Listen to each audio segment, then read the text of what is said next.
cases, we've got it built internally since it's our inventory, whether it's at the RDC or the core DC, top everything in full cases, so we keep it. So it's really just inventory balancing, kind of look at it that way. And we do have some other inventory balancing processes as well. If I'm in Atlanta and all of a sudden I lose a customer or something changes for one reason or another, we purchase too much, and I have an abundance of a particular item, but the Boston Distribution Center is going through that, rather than going out through and purchasing additional inventory from the manufacturer, we'll just move product from our Atlanta Distribution Center to the Boston Distribution Center. So there are some internal processes for that as well.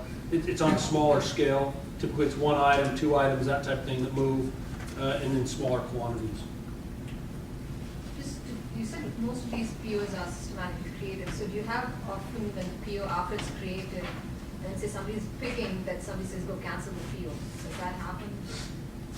And smooth flowing? That's a great question, and if you're asking about from a customer perspective, we get those calls. Almost every night a distribution center will get a call from a customer that says, oh, by the way, I ordered this particular line. I no longer need that item. Can you please cancel it? So we will cancel that line from a PO. From a vendor perspective, we actually had this call a couple of weeks ago, well, a couple months back in December with Sam Culp and some of the folks from our buying center, where vendors will actually, change that we can cancel products off our PO, or that we can add to our POs as well. Typically, that does not happen during the process of a pick. Thank you for calling Manhattan. It's gonna be something that happens prior to. Followed by the pound sign. But there can be orders added to or increased or actually canceled. After the tone, record your name. And do the RDC to your forward DCs again? You are the first person to join That the can happen as conference. well. Doesn't happen often. It does not happen too often, but it can happen. Has joined the Do vendors conference. do have like a perpetual PO and then you keep adding lines? Or is Has it joined the each one? conference. Okay, what's the life cycle of the PO to your? Has joined the conference. Life cycle of a PO, Greg, on an inbound. Has joined the So conference. life cycle, define that. The life cycle, you're saying from the time we Join the create the conference. PO until the time it's closed? On an inbound from a vendor? I wouldn't say it'd be more than, most of our vendors, I would say, are probably a 3 to 5 day lead time, so I would think somewhere in that time. We Has receive joined the everything, conference. we receive everything the same day, or at least probably 95% we receive that same day, so I would say no more than a week at most. Hey guys, anyone on the call, can you be on mute, if that's okay? Thank you. Okay. Again, we've been, it's an interesting question because we've been discussing it with the TCS team for a while now. How long do we have to maintain that information? When do we purge information on a PO?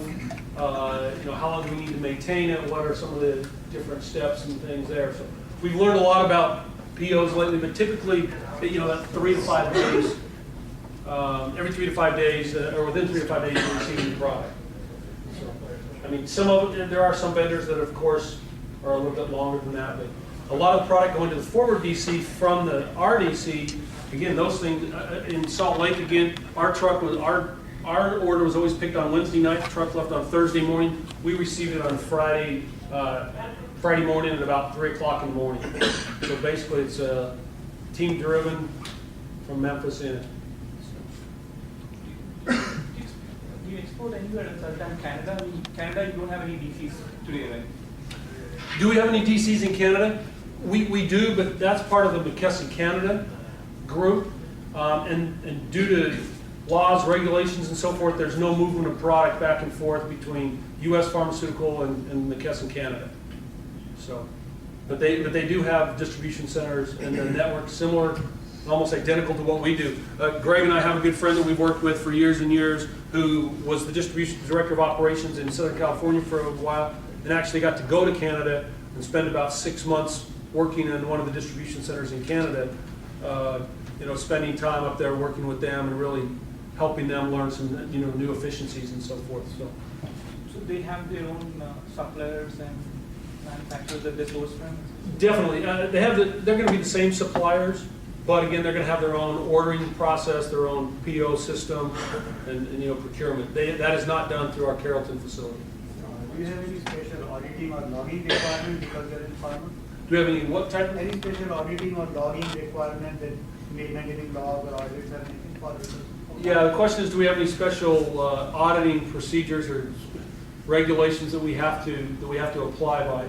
The answer is yes. We have some significant regulations. Most of you are familiar with the DEA.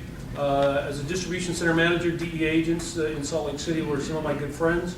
We spoke frequently, we met frequently, and because of our regulatory requirements that we have to have, the FDA and the DEA and some of our processes.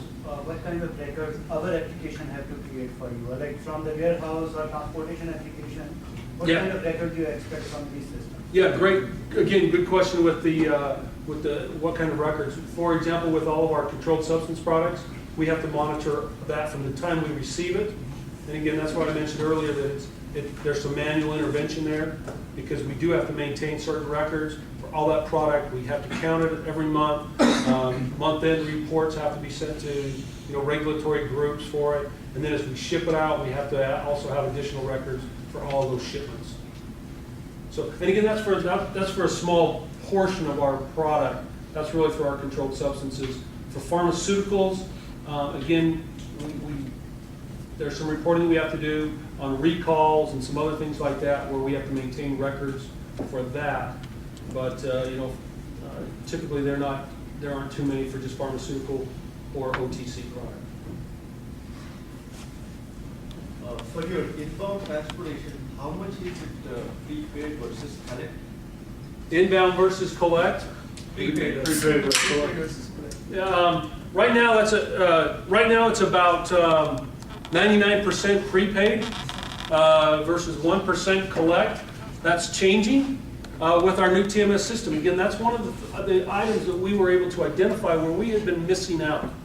With our Acumax system, we did not have that capability. So by again partnering with Manhattan and bringing on the new WM system, and then as part of that, the TMS system, we have now identified that there's a possibility.